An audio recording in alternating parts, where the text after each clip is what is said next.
আচ্ছা দালিটো ভাল আছিল নে বেয়া আছে? চেনিটো ভাল নে বেয়া? গভৰ্ণমেণ্টে দিয়া বস্তু মানুহে বেয়া বুলি কয়, কিন্তু মামাই দিয়া বস্তু ফাৰ্ষ্ট ক্লাছ হ'বই লাগিব। ভাল হয় নে নহয়? এতিয়া 1 জানুৱাৰীৰ পৰা 100 টকাতে কিনি ল'ব। হ'ব? কিমানত কিনিব? দোকানীক ক'ব যে মামাই কৈ গৈছে 100 টকা দে আৰু 3টা পেকেট ঘৰত লৈ যাওক। চিধা কথা। আৰু আপোনালোকে আমাক ভোটটো দি আকৌ এবাৰ চৰকাৰ বনাই দিয়ক, 100 টকাটো নালাগে কৰি দিম পিছত। সেইটো লেখাও মাৰি দিম। দিব নে নিদিব ভোটটো? এতিয়া মোৰ লক্ষ্য হ'ল 117ৰ পৰা 100 টকা হ'ল। মোদী ডাঙৰীয়াই চাউল বিনামূলীয়াকৈ দিয়ে আছে। চৰকাৰ অহাৰ পিছত প্ৰথমতে বেছি বোজা নাথাকিব। আমি লগে লগে আপোনালোকক বিনা পইচাত 1 কেজি দালি, 1 কেজি চেনি, 1 কেজি নিমখ আপোনালোকৰ ঘৰত আমি পৌঁছাই দিম। ভাল হ'বনে বেয়া হ'ব? এতিয়া ঘৰত চিন্তাটো কমি যাব। চিন্তাটো কমি যোৱাৰ লগে লগে আপোনালোকে লাখপতি বাইদেউ হ'বৰ কাৰণে চেষ্টা কৰিব পাৰিব। ইয়াত অৰুণোদয় কোনে কোনে পালে হাত দাঙক। আচ্ছা, কোনে কোনে পোৱা নাই এবাৰ হাত দাঙক।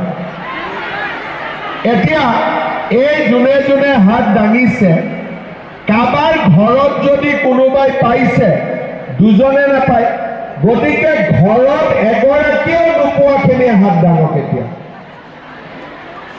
এতিয়া হাতখিনি কমি গ'ল। মই এতিয়া মানসত আৰু 2-3 হাজাৰ মহিলাক অৰুণোদয় দি দিম, যাতে আজি হাত দাঙা মানুহখিনিও অৰুণোদয় পাই যাব পাৰে। হ'ব?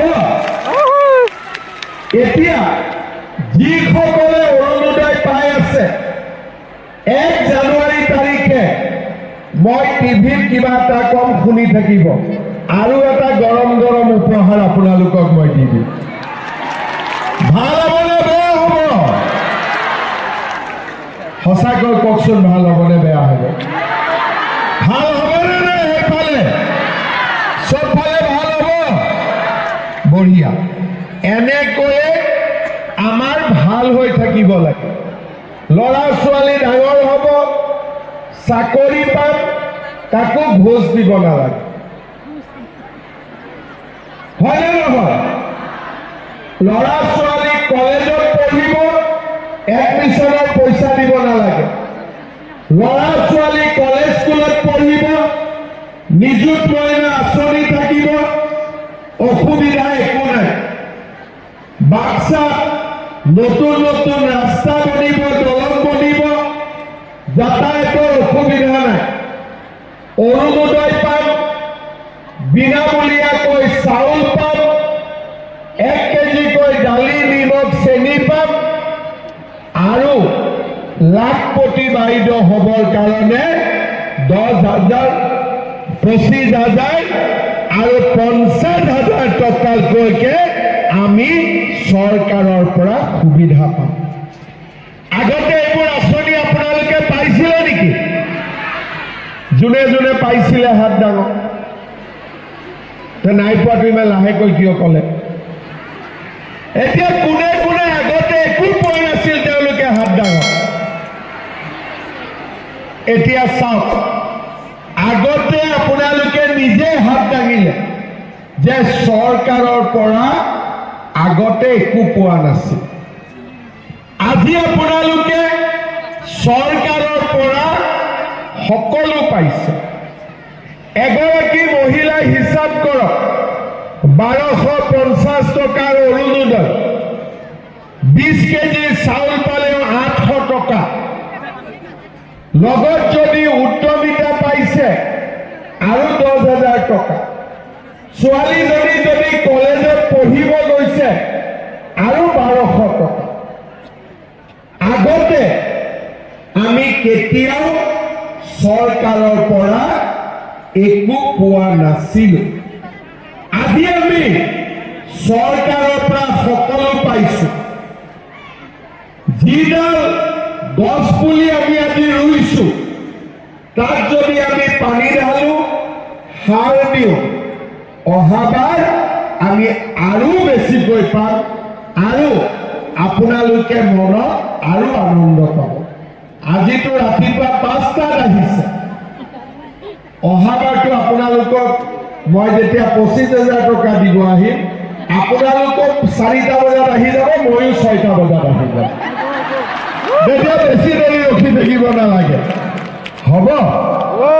আজি আমাক এই সুন্দৰ কৰি মিটিংখন আয়োজন কৰি আপোনালোকক সহায় কৰাৰ বাবে আমাক কোনে সুবিধা দিলে?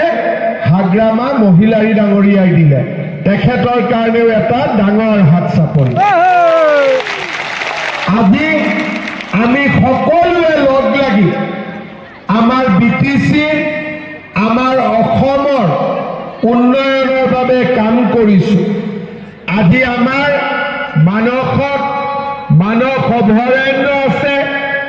আমি প্ৰতিটো দিনেই এই অঞ্চলৰ উন্নতিৰ বাবে কাম কৰোঁ আৰু আগলৈও আমি কাম কৰি থাকিম। কেইদিনমান আগতে কোৱাৰী চকৰ পৰা আনচালিলৈ, শিমলুগুৰিৰ পৰা বৰপেটা ৰোডলৈ মানস ৰাষ্ট্ৰীয় উদ্যান, গোবৰধৰা আৰু বাঁহবাৰী পথ উন্নয়নৰ কাম হাতত লোৱা হৈছে।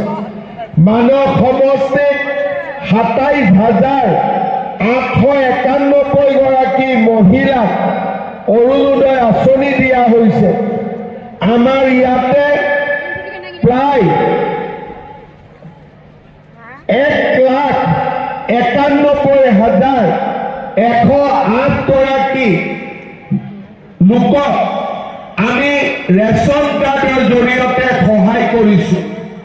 আমাৰ মানস সমষ্টিত নিযুত মইনাৰ জৰিয়তে প্ৰায় 2,000 ছাত্ৰী আজি উপকৃত হৈছে আৰু উদ্যমিতা অভিযানৰ জৰিয়তে 30,737 গৰাকী মহিলাই আজি আমি কিবা এটা নহয় কিবা এটা সহায় কৰিব পাৰিছোঁ।